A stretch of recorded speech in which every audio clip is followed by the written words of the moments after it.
everyone, and welcome to week 2 of Art Appreciation. I'm going to take you through the content for the week and what to expect as far as deadlines and topics. So this week we're diving into the field of painting and printmaking.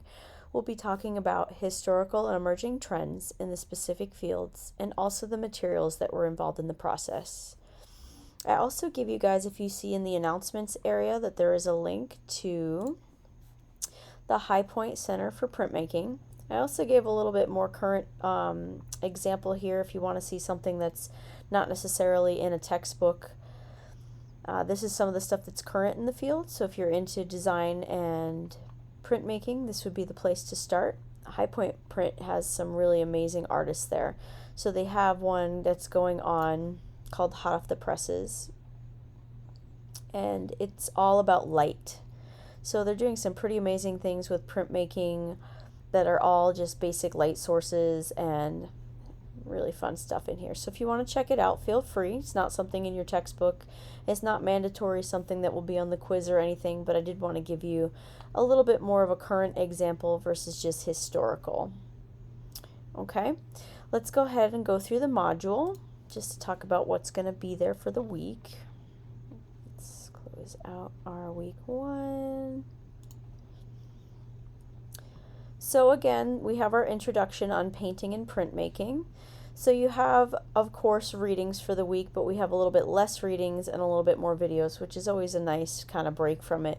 So you're reading the chapter 7, Painting and Prints, and then also our external book with Smith, chapter 3.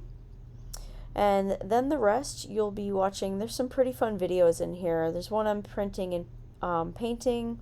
There's one on a guy named Robert Ryman. He's pretty awesome. And there's a gentleman named Ed Rushka. He does some pretty amazing drawings with words and images.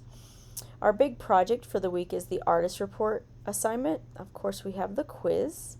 So let's go ahead and take a look at the assignment and talk about some of the specifics here.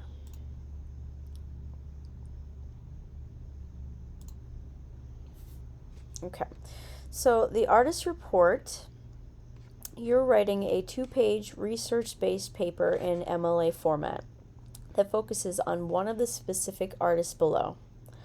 So it's in chapter 7 or 8. So here's the specific names. We have Jacob Lawrence, Susan Rothenberg, Dürer, Rembrandt. You might notice some of these names are familiar in fine arts as well. Ed Rushka, Philip Guston, Mary Cassatt, and Channing Hassan. So what you'll be doing is you'll be writing a 2-page essay on them.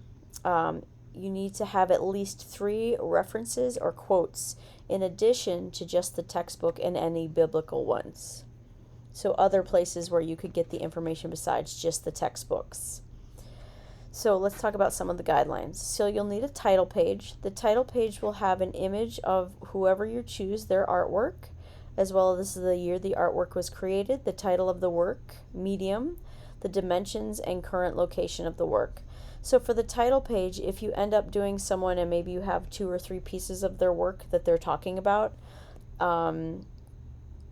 it's okay if you have multiple images there.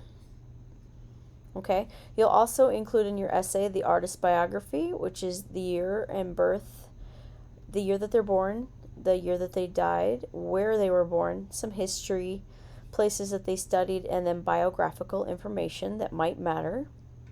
What specific art movement that they are associated with. So for example, if you're doing someone from the Bauhaus movement, that would be an actual art movement that you could use. Art critics, what do art historians or professionals think about their work?